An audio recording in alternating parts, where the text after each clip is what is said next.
नमस्कार दोस्तों, वर्षा इस पृथ्वी पर जीवन के लिए वरदान है, क्योंकि इसके बिना जीवन की कल्पना नहीं की जा सकती। इस जीवनदायिनी वर्षा का प्रारूप भी अलग अलग स्थानों पर अलग अलग होता है। किसी क्षेत्र में इसकी अधिकता होती है तो वहां बाढ़ आती है, तो किसी क्षेत्र में इसकी कमी से सूखा की स्थिति हो जाती है। भारत एक कृषि प्रधान देश है, जहाँ पर कृषि वर्षा पर आधारित है। लेकिन वर्तमान साइंस की बात किया जाए तो क्लाउड सीडिंग टेक्नोलॉजी के द्वारा कृत्रिम वर्षा यानी आर्टिफिशियल रेनफॉल कराई जा सकती, जिसका एग्जाम्पल हाल ही में यूएई में कराई गई आर्टिफिशियल रेन है, जिसके कारण वहां पर बाढ़ की स्थिति हो गई। कार, रोड, एयरपोर्ट सभी डूबे हुए नजर आए। तो चलिए इस वीडियो में हम समझते हैं क्लाउड सीडिंग टेक्नोलॉजी को। उससे पहले हम समझेंगे क्लाउड यानी बादल कैसे बनते हैं। हम जानते हैं कि पदार्थ की तीन अवस्थाएं होती हैं, ठोस, द्रव एवं गैस। पानी इन तीनों अवस्थाओं में रह सकता है। जैसा कि बर्फ को गर्म करने पर लिक्विड बनेगा तथा लिक्विड को ठंडा करने पर बर्फ बनेगा। लिक्विड को वाष्पीकृत करने पर यह गैस में बनेगा और गैस को संघनित करने पर पुनः लिक्विड बनता है। समझते हैं जलवाष्प या वाटर वेपर को। इसे धरातल पर या सागर से जल गर्म होकर जलवाष्प बनता है। हमारे धरातल पर जलवाष्प मौजूद होती है। इसकी उपस्थिति को हम आर्द्रता कहते हैं या नमी कहते हैं। जलवाष्प गर्म होने के कारण ऊपर की तरफ उठती है, लेकिन ऊंचाई बढ़ने पर तापमान भी कम होता जाता है। इसी कारण जलवाष्प का संघनन शुरू हो जाता है। यह जलवाष्प पानी में बदल जाती है, जैसा कि हम खाना बनाते हुए बर्तन के ऊपर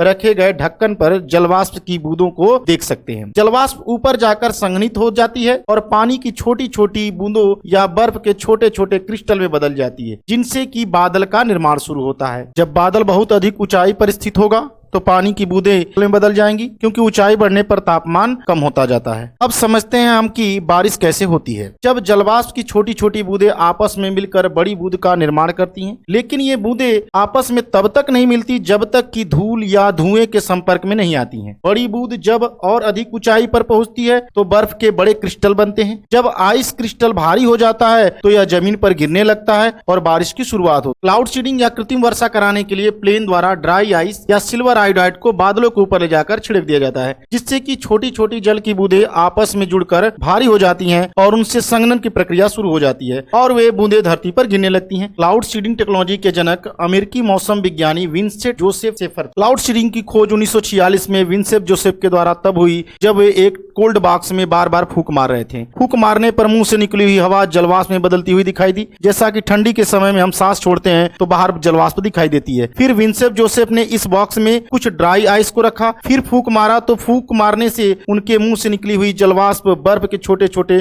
कण में बदलती हुई नजर आई। 13 नवंबर 1946 को विंसेंट जोसेफ ने एक जहाज में ड्राई आइस को रखकर न्यूयॉर्क शहर के निकट आसमान में छिड़क दी, जिससे कि बारिश शुरू हो गई। इसीलिए विंसेंट जोसेफ को क्लाउड सीडिंग का जनक कहा जाता है। क्लाउड सीडिंग तकनीक का सर्वप्रथम मिसयूज या हथियारों की तरह प्रयोग यूएसए के द्वारा किया। 1970 में वियतनाम युद्ध में यूएसए ने ऑपरेशन पोपोए लॉन्च किया, जिसके माध्यम से यूएसए की एयरफोर्स ने वियतनाम में क्लाउड सीडिंग द्वारा भारी वर्षा करा दी, जिसके कारण वियतनाम की सेना चारों ओर फंस गई, चारों तरफ दलदल हो गया, टूट गई, भूस्खलन होने लगा। भारत में क्लाउड सीडिंग से वर्षा 1983, 1984, 1987, 1993 में तमिलनाडु सरकार द्वारा सूखा की स्थिति के कारण कराई गई थी। कर्नाटक में 2003 और 2004 में इसी प्रकार की क्लाउड सीडिंग से वर्षा कराई गई। चीन ने 2008 के बीजिंग ओलंपिक गेम शुरू होने से पहले ही वर्षा करा दिया, ताकि खेल के समय वर्षा न हो। 2009 में ही चीन ने सूखा से निपटने के लिए कृत्रिम वर्षा करा दिया, जिसके कारण 3 दिनों तक स्नोफॉल होता रहा। यूएई में अधिकतर वर्षा क्लाउड सीडिंग टेक्नोलॉजी के माध्यम से कराई जाती है, जिससे कि जल से संबंधित चुनौतियों को दूर किया जा सके। आज की इस वीडियो में इतना ही। हमें उम्मीद है यह जानकारी आपको अच्छी लगी होगी, तो ऐसी ही जानकारी हम आगे भी लाते रहेंगे। धन्यवाद।